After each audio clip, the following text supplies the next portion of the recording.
Assalamualaikum warahmatullahi wabarakatuh. Baik, perkenalkan kami dari kelompok 4 ingin mempresentasikan hasil diskusi kami terkait tentang materi International Industrial Relation and the Global Institutional Context, di mana kami beranggota, saya Jihan Humayroh sebagai moderator serta pemateri, selanjutnya Fitri Navita sebagai pemateri.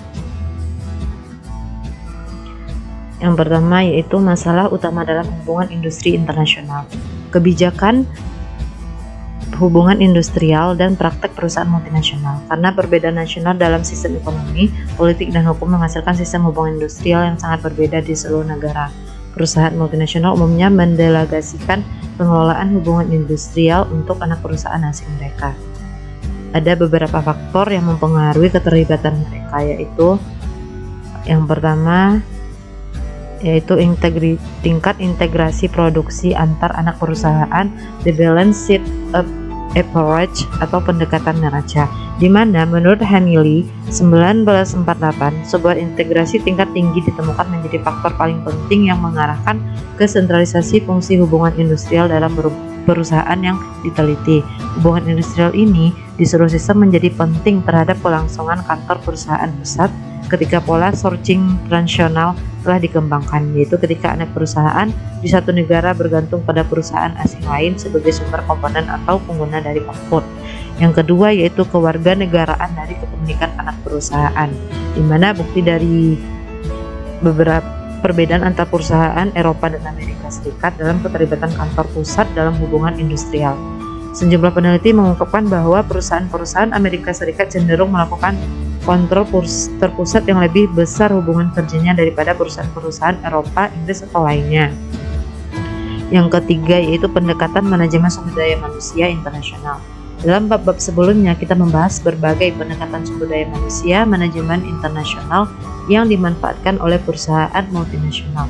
Dalam hal ini memiliki implikasi hubungan internasional. Yang keempat yaitu pengalaman perusahaan multinasional dalam hubungan industrial.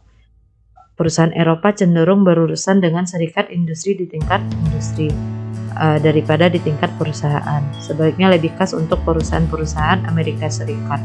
Di Amerika Serikat, asosiasi pengusaha tidak memainkan peran kunci dalam sistem hubungan industrial dan kebijakan hubungan industrial berbasis perusahaan cenderung menjadi norma. Yang kelima yaitu karakteristik anak perusahaan.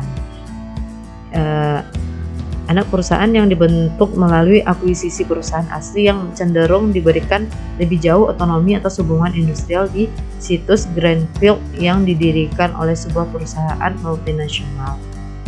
Selanjutnya yaitu karakteristik pasar produk domestik. Jika penjualan domestik relatif besar untuk operasi di luar negeri, seperti halnya dengan banyak perusahaan Amerika Serikat, lebih mungkin bahwa operasi di luar negeri akan dianggap oleh perusahaan induk sebagai perpanjangan operasi domestik. Yang terakhir yaitu sikap manajemen terhadap serikat pekerja. Faktor penting yang lainnya adalah bahwa sikap atau ideologi manajemen mengenai serikat pekerja. Pengetahuan tentang sikap manajemen mengenai serikat pekerja dapat memberikan penjelasan yang lebih lengkap tentang perilaku hubungan industrial multinasional dari yang bisa diperoleh dengan hanya mengandalkan pada norma ekonomi yang rasional. Selanjutnya yaitu serikat pekerjaan dan hubungan industrial internasional. Serikat pekerja dapat membatasi pilihan strategi perusahaan multinasional. Terbagi menjadi tiga yaitu satu, mempengaruhi tingkat upah. Biaya tenaga kerja masih memainkan peran penting dalam menentukan daya saing di sebagian besar industri. Perusahaan multinasional yang gagal mengelola tingkat upah mereka akan menderita kerugian biaya tenaga kerja yang dapat mempersempit pilihan strategis mereka. Yang kedua, membatasi kemampuan perusahaan multinasional untuk tingkat lapang kerja yang akan bervariasi. Serikat pekerja dapat mempengaruhi proses ini dalam dua cara, yaitu dengan cara melobi pemerintah nasional mereka sendiri untuk memperkenalkan undang-undang redundansi dan dengan mendorong regulasi perusahaan multinasional oleh organisasi internasional seperti Organisasi untuk Kerjasama Ekonomi dan Pembangunan atau OECD. Yang ketiga yaitu penghambat atau mencegah integrasi global operasi perusahaan multinasional. Dalam pengakuan kendala ini dapat bervariasi oleh industri. Beberapa perusahaan multinasional membuat keputusan berdasarkan kesadaran untuk tidak mengintegrasikan dan merasionalisasi operasi mereka ke tingkat yang lebih efisien, karena untuk melakukannya dapat menyebabkan masalah industri dan politik. Sekian dari materi yang saya sampaikan. Materi selanjutnya akan disampaikan oleh Fitri. Kepada Fitri, kami silahkan. Baiklah, saya akan melanjutkan materi selanjutnya, yaitu tentang respon serikat pekerja untuk perusahaan multinasional. Terdapat 7 karakteristik dari perusahaan multinasional sebagai sumber masalah serikat pekerja tentang perusahaan multinasional. Yang pertama adalah sumber keuangan yang tangguh. Ini termasuk kemampuan untuk menyerap kerugian dalam anak perusahaan asing tertentu yang dalam sengketa dengan serikat nasional dan masih menunjukkan keuntungan secara keseluruhan di seluruh dunia operasi. Lalu yang kedua adalah sumber pasokan alternatif.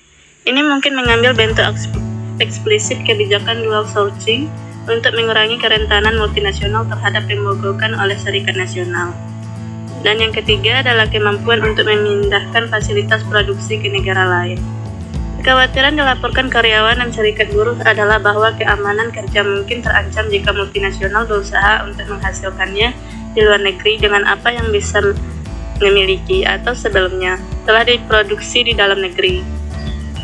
Lalu yang keempat adalah sebuah kedudukan yang jauh dari otoritas. Sementara banyak perusahaan multinasional melaporkan desentralisasi dan respon lokal manajemen sumber daya manusia dan hubungan industrial, perdagangan serikat pekerja dan kerja dewan telah melaporkan bahwa struktur pengambilan keputusan multinasional berlangsung secara tertutup dan membagikan kewenangan disamarkan. Lalu yang kelima adalah fasilitas produksi di banyak industri.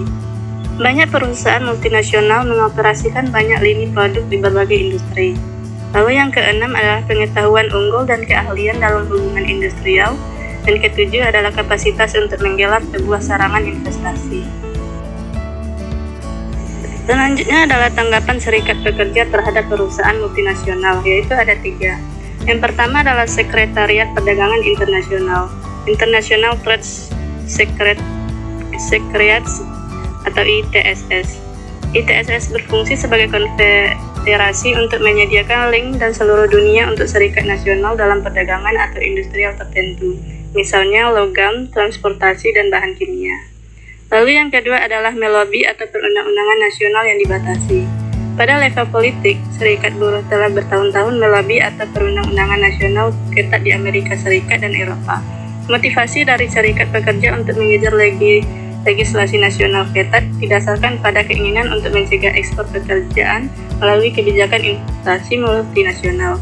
Misalnya di Amerika Serikat, AFL-CIO di masa lalu melobi kuat di daerah ini. Lalu yang ketiga adalah peraturan perusahaan multinasional oleh organisasi internasional. Kode etik ILO yang awalnya diusulkan pada tahun 1975 berpengaruh dalam penyusunan pedoman OECD untuk perusahaan multinasional yang telah disetujui pada tahun 1976. Pedoman sukarela menutupi keterbukaan informasi, persaingan, pembiayaan, perpajakan, ketenagakerjaan, dan hubungan industrial dan ilmu pengetahuan dan teknologi. Materi selanjutnya yaitu tentang kode etik, pemantauan praktek HRM di seluruh dunia. Pendekatan kode etik awalnya muncul untuk menangani masalah hubungan masyarakat. Penegakan berkelanjutan telah terbukti sulit. Peran HRM yang terkait dengan kode global etik yaitu yang pertama, menggambarkan dan meninjau kode etik. Lalu yang kedua, melakukan analisis manfaat biaya untuk mengawasi kepatuhan karyawan dan memberikan aliansi yang relevan. Yang ketiga, memperjuangkan kebutuhan untuk melatih karyawan dan mitra aliansi dari kode etik. Lalu yang keempat adalah memeriksa kinerja dan penghargaan termasuk kepatuhan terhadap kode etik.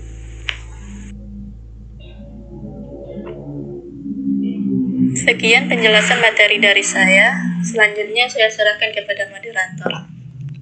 Baik, terima kasih kepada Fitri yang telah menyampaikan materinya.